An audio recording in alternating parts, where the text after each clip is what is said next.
Karena boleh jadi mereka memiliki hikmah yang belum sampai kita kepadanya. Kalau kita jawab, saya tahu ya Rasul, nggak akan nyampe kalimat nanti. Ya. Jadi kalau Anda sedang mengerjakan sesuatu, zikir misalnya, la ilaha illa anta subhanaka inni kuntu minadh dhalimin. Tanya Ustaz, datang Ustaz, Masya Allah Pak, zikirnya bagus banget. Tahu nggak maksudnya?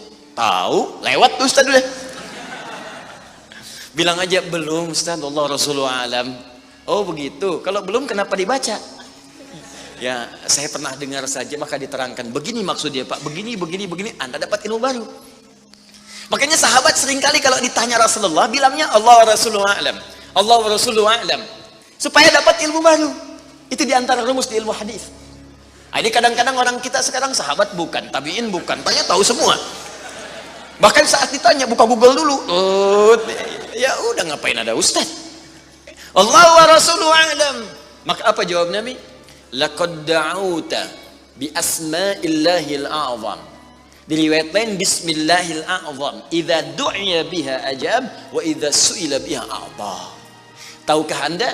Kata Nabi, Anda baru saja berdoa dengan menyebutkan dengan yakin semua sifat-sifat Allah yang maha tinggi. Nama-nama Allah yang tertinggi. Nama Allah yang tertinggi, nama tauhidnya, Al-Ahad, nama tertinggi. Karena dengan itulah nama ini Allah ditakdiskan, dikuduskan. Dengan nama ini Allah disembah, dan dengan nama ini Allah dipertuhankan. Kata Nabi, Anda baru berdoa dengan menyebutkan nama Allah yang paling tinggi. Yang kalau disebutkan nama itu di awal doa, maka semua doa yang disampaikan akan dikabulkan, semua permintaan akan dijawab. Tapi apakah semua orang yang membaca doa itu diawali dengan surah tadi akan dijawab? Belum tentu. Kalau tidak ada praktek sedikit dalam jiwanya. Orang dulu minta dijawab, orang sekarang sama kalimatnya. Usyhadu bi annaka antallahul ahad, as-samad, alladzi lam yalid wa lam yulad wa lam yakul lahu kufuwan ahad. Ya Allah, lancarkan rezeki saya.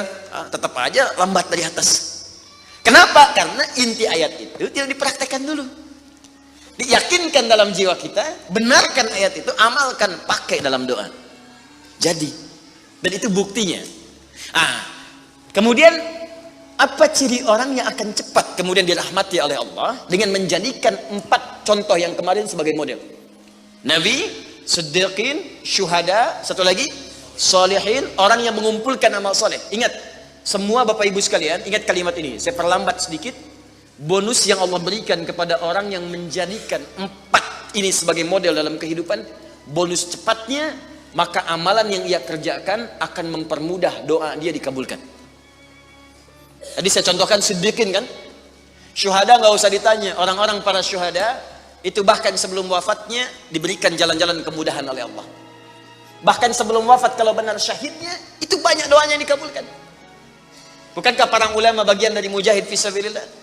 Berapa banyak para ulama yang mengangkat tangannya dikabulkan? Imam Ahmad bin Hanbal pernah lewat, kemudian ada seorang mengatakan, Syekh, anak saya sakit, tolong doa kepada Allah.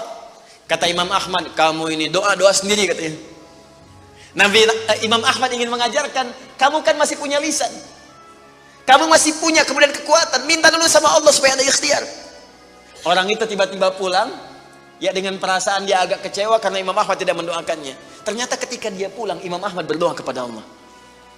Ya Allah, sembuhkan anak si fulan itu. Pulang, anaknya sembuh. Allahu Akbar. Di doa ulama itu kalau benar kealimannya, kalau benar ilmunya dan khasyahnya kepada Allah, itu hujah di lisannya. Bahkan firasatnya nyata. Kadang dikasih dalam mimpi, kadang kemudian bermohon kepada Allah tanpa diketahui. Ada. Solihin juga demikian. Bahkan turun Quran surah ke-5 ayat 30.